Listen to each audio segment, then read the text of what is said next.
To my father, Alfonso Abdal Amos, and to Gold Star families everywhere, this episode is dedicated to you. Welcome to Holding Down the Fort, a podcast show dedicated to curating knowledge, resources, and relevant stories so military spouses can continue to make confident and informed decisions for their families. Because, let's face it, we know who's really holding down the fort. I'm Jen Amos, a Gold Star daughter, a veteran spouse, and your host for today's show. Let's get started.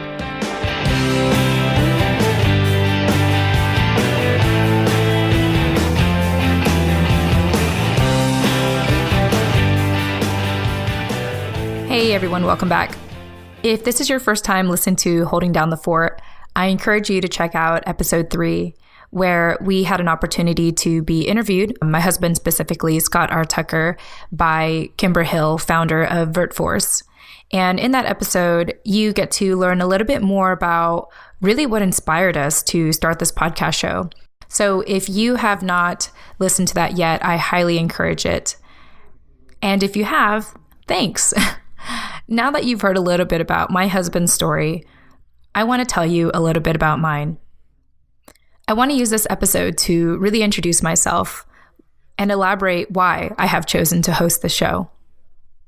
First of all, I never thought that I would find myself hosting a show that speaks to military families. Let me start with my background. I was born as a Navy child in Yokosuka, Japan Naval Base.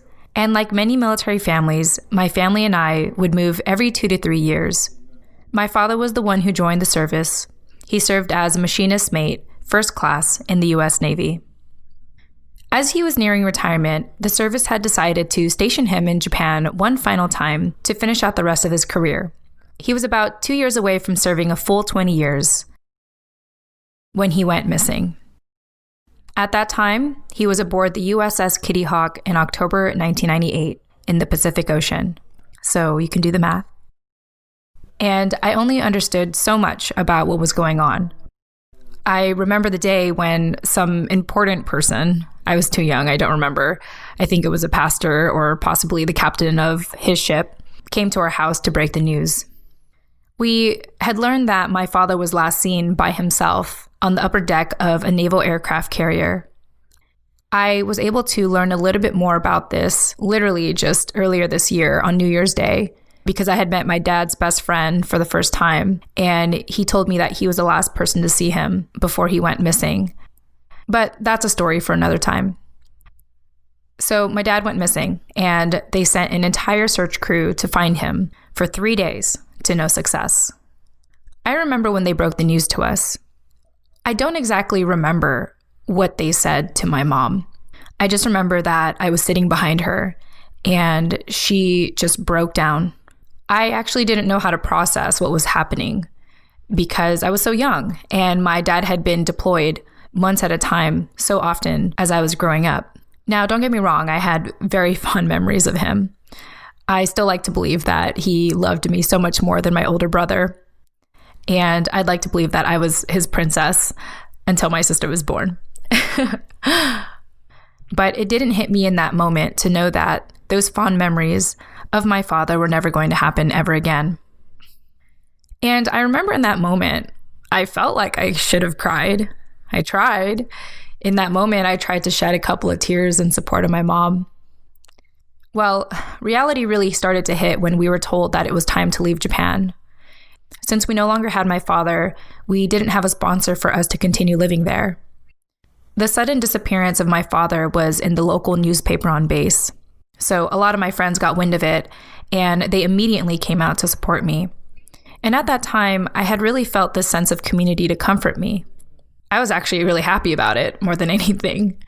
I was like, oh, now I have friends because I lost my dad. But then it was time to move. That's when I cried. That's when I really cried. Truthfully, I was more upset that I had to leave my friends than I actually lost my dad. I was sad that my life had to change again.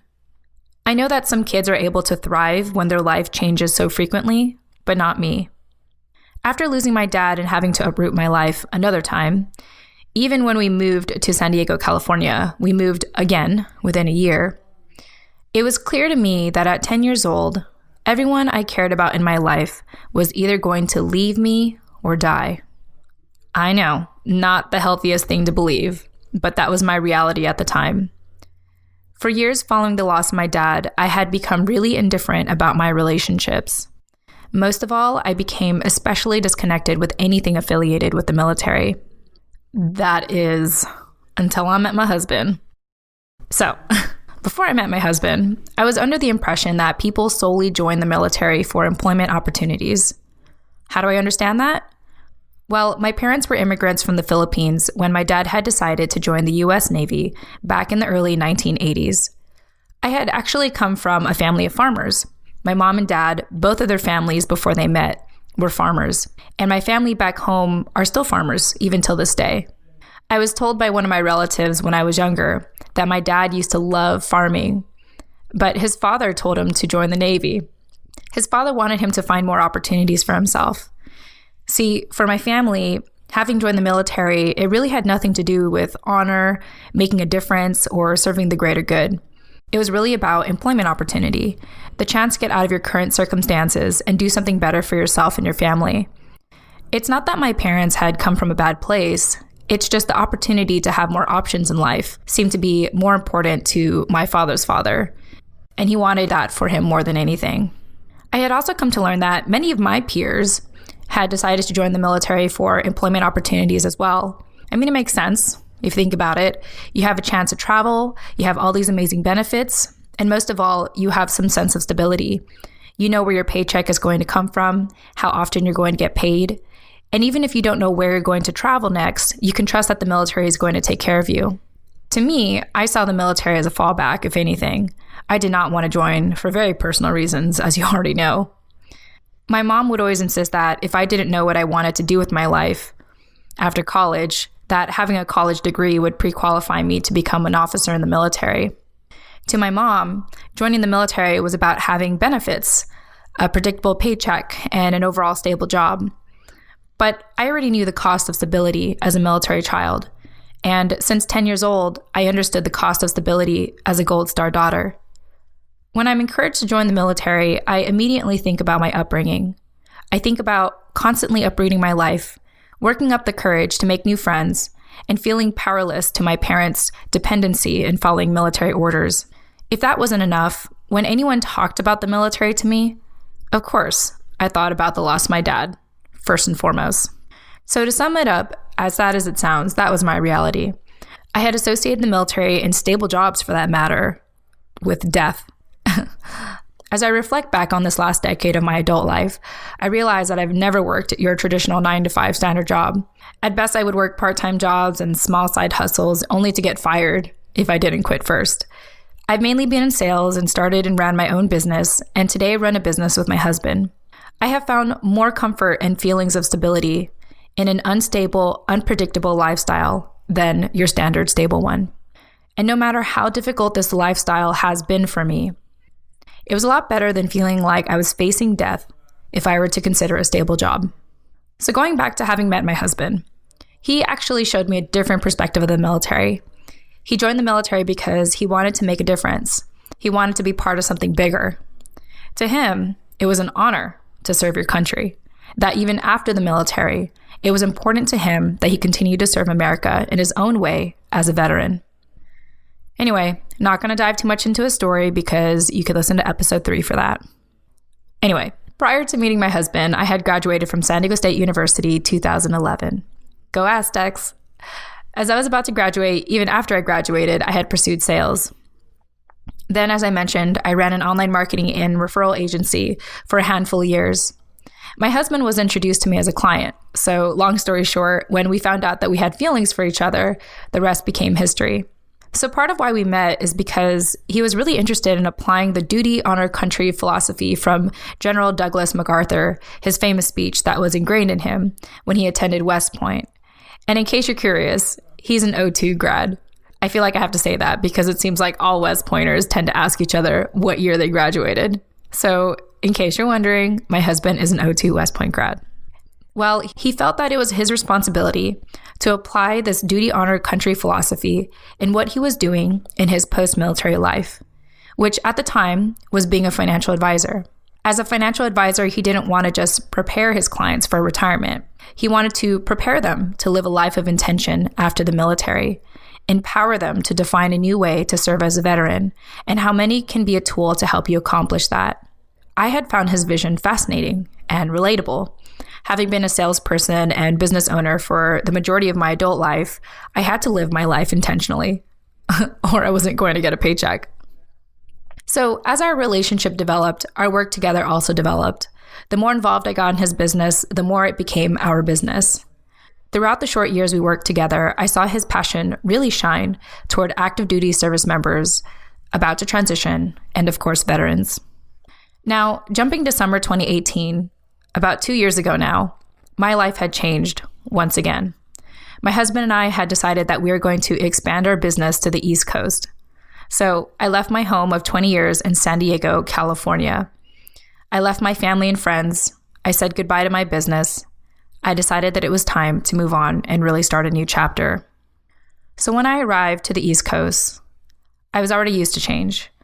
I had moved every 2 to 3 years as a kid, and even in the last couple of years, I had moved a handful of times. But this time was different. I mean, for one, I moved to the East Coast. I moved to the other side of the US, which I've never lived. And soon after, I had found myself struggling with a sense of identity. What I thought was my identity back in the West Coast was essentially stripped away once we moved over here. Even though I had decided to work with my husband full-time, I was mainly working alone. He had already flown to the East Coast a number of times before I came with him, so he had already established a network where I was starting from zero. I wasn't ready to dive into business meetings or meeting our colleagues yet, so he'd be out of the house often running in full force while I was dealing with this big life transition by myself, and luckily with my dog to keep me company. My role developed in our business. I was happy to work internally and run operations. It gave me the breathing room I needed to get settled into our new life, and a nice break from doing sales as I did in my former business. Yet, as content as I was, I felt disconnected with my husband's vision and passion to work with active duty service members and veterans. I mean, I didn't know how to connect with veterans because I was not a veteran. I had never officially served the way that he did or my father did. So part of the work we did in our business is training our team to see their story play a part in our overall mission. Many people have chosen to work, intern, or support us here at US Vet Wealth because they, too, were affiliated with the military and wanted to learn how to make a difference while making a living. Some examples of that would be veterans helping veterans discover their new mission for post-military life, such as helping them start a business, or active duty military spouses helping fellow military spouses get the right financial education they need to fully understand and handle the family finances while their service members are deployed or about to transition. Now, I hadn't tied my own story to our overall mission like most of my colleagues have, because for me to go beyond my association with my husband being an Army officer vet would mean that I had to dig deep and face a mental block that I was having. The fact that I was associated with the military community. I was a Navy child. I moved every 2 to 3 years. I became a Gold Star daughter when I lost my dad. My post-military life abruptly started when I was only 10 years old. You know, even to this day, we don't know what happened to my father. I love my mom. We have a great relationship today, but it took us 20 years to get to where we are today. I now understand why it seemed like there was no time to mourn together. She had to survive and raise 3 kids under 11 years old on her own. There was no time for emotional bonding, no time for explaining what happened to Dad, how it affected her.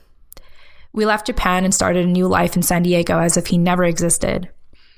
I'm sure she was thinking, okay, the love of my life is gone. I gotta provide. I gotta figure this out. So when I think about the military community and my association with it, I hope you understand my mental block. And you're pretty lucky because if this episode wasn't edited, you probably would hear me pausing a lot. I appreciate you bearing with me and telling my story because this is something that I'm still working through. As a Gold Star daughter, coming out here, starting over, everything I thought was me meant that I had to face my past, which I thought was in the past for a reason. And now it's become relevant to my professional life. So if you listen to episode 3 of this podcast show, which I totally recommend, if you haven't listened to it yet, you'll know that this show was inspired by that interview and that interview was really speaking to military spouses. It felt right for me amongst the people in our team to host this show, Holding Down the Fort. Yet even before the show started, I had already felt a disconnect with it as well, because I'm not a military spouse.